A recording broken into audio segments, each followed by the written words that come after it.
नमस्कार, मैं हूं संगीता राय। पूर्वांचल एक्सप्रेस न्यूज के इस वेब पोर्टल में आपका स्वागत है। आइए देखते हैं हमारे संवाददाता राम सकल यादव की यह विशेष रिपोर्ट।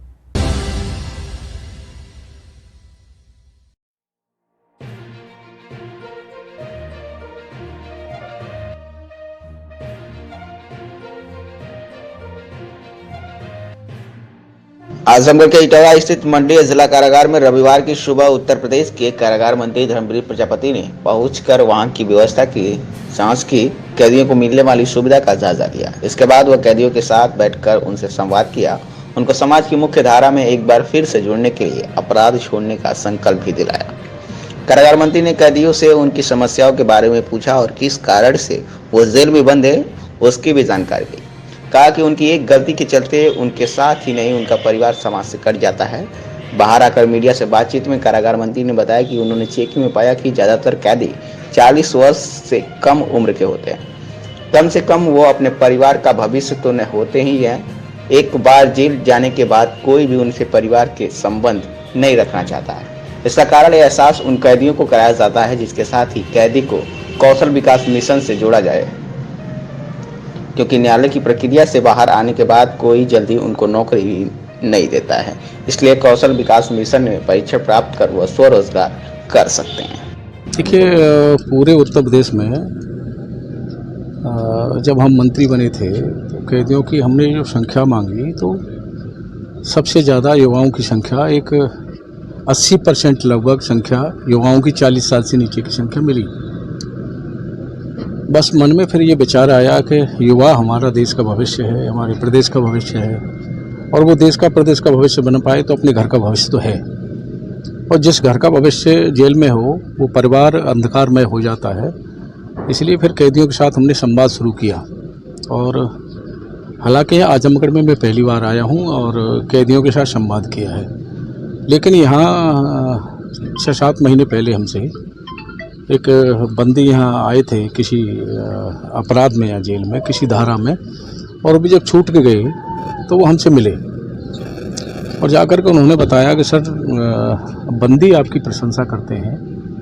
हमने उनसे पूछा, वो प्रधान रहे थे पहले, मैंने कहा आप जो है बंदी आपको कहाँ मिले? तो उन्होंने बताया कि मैं जेल में गया था 10 दिन के किसी मामले में। उसका परिणाम भी सामने आ रहा है। कैदियों के साथ संवाद में हम अपने कैदियों को परिवार से कनेक्ट करते हैं कि आपके जेल में आने के बाद आपका परिवार किन परिस्थितियों से गुजरता है। आपके परिवार में कोई बहन बेटी शादी के योग्य है, अच्छा परिवार वाला उसे लेता नहीं है। आपके परिवार में कोई भाई है तो उसकी शादी कोई करता नहीं है। और बंदी ही बताते हैं कि हमारे जेल में आने के बाद हमारा पड़ोसी, हमारा परिवार का रिश्तेदार कोई व्यक्ति आता नहीं है हमारे घर, तो वो परिवार भी एकाकी जीवन जीने को मजबूर होता है। जब इतना एहसास कैदियों को कराते हैं तो कई कैदी भावुक होते हैं, रोते हैं। आज भी यहाँ भी कई कैदी रोए। हमने बुलाया, पूछा भी, तो उसने बताया कि आपने परिवार की याद दिला दी, पत्नी की, बच्चों की, भाई की, माँ की, सबकी। उसी समय फिर हम संकल्प भी कराते हैं और वो यहाँ भी कैदियों ने संकल्प किया है। जितने कैदी थे संवाद में सबने संकल्प किया है कि हम दोबारा कोई गलती नहीं करेंगे। हम मानते हैं कि सब ना कर पाए, 10% 20% भी अगर कर लेते हैं तो एक अच्छा है, और यही प्रयास हमारा है।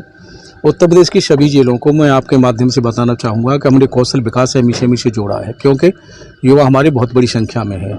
युवा अगर छूट के जब बाहर जाता है, जेल का जो उसके ऊपर एक मोहर लग जाती है तो कोई व्यक्ति उसे काम नहीं देता। इसलिए हमने सभी जेलों को कौशल विकास एम में जोड़ा है कि बंदी काम सीखेंगे, बाहर जाएंगे तो स्वरोजगार से जुड़ सकेंगे और किसी के ऊपर निर्भर नहीं रहेंगे। ये भी प्रयास हमारा है।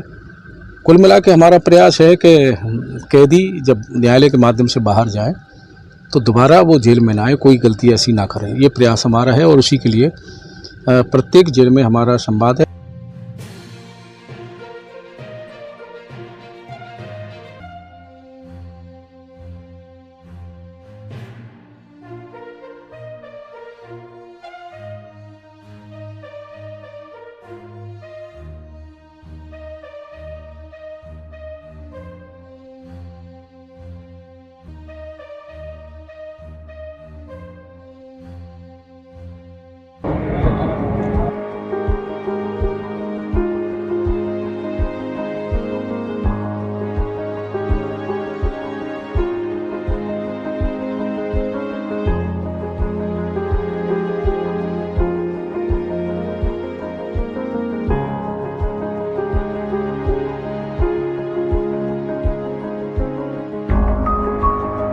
आपको हमारी खबर पसंद आई हो तो हमारे चैनल को लाइक, सब्सक्राइब और शेयर जरूर करिए।